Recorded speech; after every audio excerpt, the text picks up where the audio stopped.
نیک سیرت تاجر، بہت بڑے تاجر، امام صاحب سے امیر زیادہ کوئی نہیں تھا کوفہ کے اندر، بہت پیسہ دیا تھا اللہ نے۔ اس نے آگے آپ کے سامنے ریشم کا کپڑا رکھا اور کہنے لگی کہ 100 میں خرید لیں۔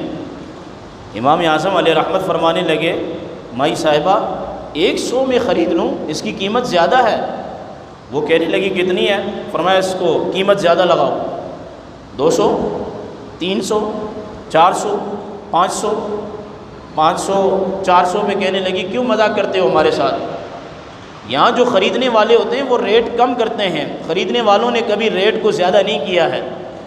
امام اعظم ابو حنیفہ نے فرمایا وہ تمہارا پالا کسی اور سے بڑا ہوگا، یہ امت مسلمہ کا وقت کا امام اعظم اور ابو حنیفہ ہے، تم جو تجارت کر رہی ہو اور رسول اللہ کے امت کے ایک ذمہ دار عالم کے ساتھ کر رہی ہو۔ اور میرا یہ تاجر ہونے کا اصول یہ ہے کہ میں مخلوق کو نقصان نہ دوں۔ تیرے کپڑے کی قیمت 100 نہیں ہے، 200 نہیں ہے، 300 نہیں ہے، 400 نہیں ہے۔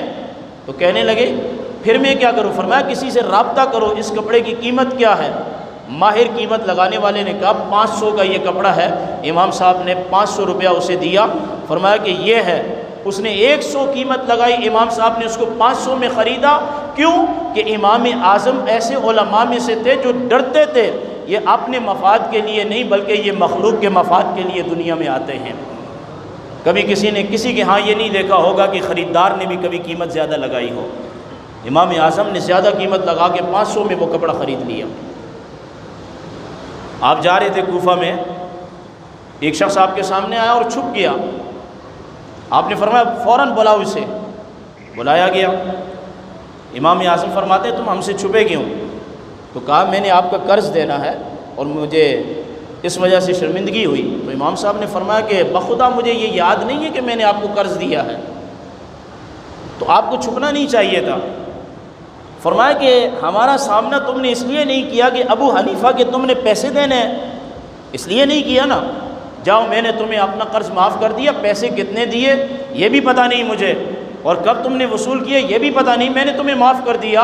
وہ شخص کہنے لگا کہ تم نے ہمیں قرض معاف کیا ہے، اب جہنم سے بھی ذرا بچاؤ، ہم تو یہودی ہیں مسلمان تو نہیں ہیں، ہم تمہاری اس رویے اور طور اور طریقے سے، اس مزاج سے ہم اتنے متاثر ہو گئے کہ اب ہم پڑھنا چاہتے ہیں لا الہ الا اللہ محمد الرسول اللہ صلی اللہ علیہ وسلم۔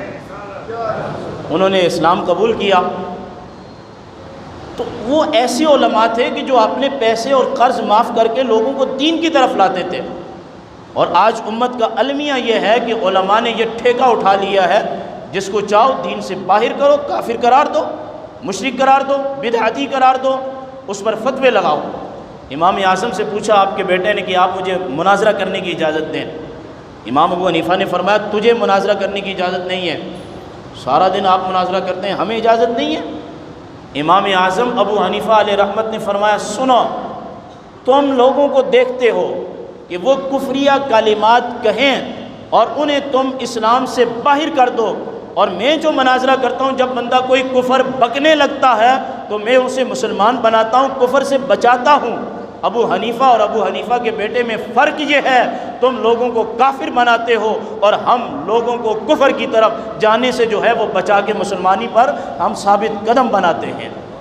اس لیے مولوی کا کام لوگوں کو گمراہ کرنا نہیں ہوتا، مولوی کا کام کیا ہوتا ہے؟ لوگوں کو اسلام کی طرف بلانا ہوتا ہے۔ آخری جو پیغام ہے، امام اعظم نے جو تجارت، اور بڑے عالم تھے اور تاجر بھی تھے، 4 چیزیں آپ کی تجارت میں تھیں جس کی وجہ سے آپ کوفہ کی مسجد میں بیٹھ کے دین پڑھاتے تھے اور شام کو خوب پیسہ آپ کے پاس آتا تھا، خوب پیسہ آتا تھا اور کاروبار آپ کا ٹھیک ٹھاک چلتا تھا۔ فرمایا کسی بھی کامیاب تاجر کے لیے 4 چیزوں کا ہونا ضروری ہے۔ نمبر 1، تاجر کا دل غنی ہونا چاہیے، تاجر لالچی نہیں ہونا چاہیے۔ تاجر جب لالچی ہوگا وہ ہیرا اور پھیری کرے گا، پھر وہ نہ آؤ دیکھے گا نہ تاؤ دیکھے گا، مال کو ہڑپ کرے گا۔ اور امام صاحب نے فرمایا دوسری جو صفت تاجر کے لیے ہونی چاہیے، کامیاب تاجر کے لیے، وہ امانت دار ہونا چاہیے۔ تاجر کا امین ہونا بہت عام ہے، جب امانت دار ہوگا تو اس کے تمام معاملات جو ہیں وہ خیر کے ساتھ چلیں گے، اسے بھی فائدہ ہوگا اور اس سے جو لینے والے ہوں گے انہیں بھی فائدہ ہوگا۔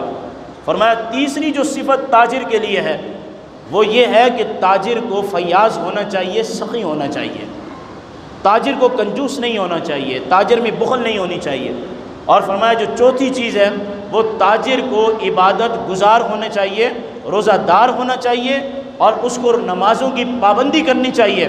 فرمایا دو تاجر غنی ہو دل کا اور ایمانت دار ہو، اور فرمایا کہ جو تاجر غنی بھی ہو اور ایمانت دار بھی ہو اور وہ نمازوں کی اور روزوں کی پابندی بھی کرتا ہو اور وہ سخاوت بھی کرتا ہو، وہ اپنے مقام پہ بیٹھ جائے، خدا دنیا کو لا کے اس کے قدموں میں رکھ دے گا۔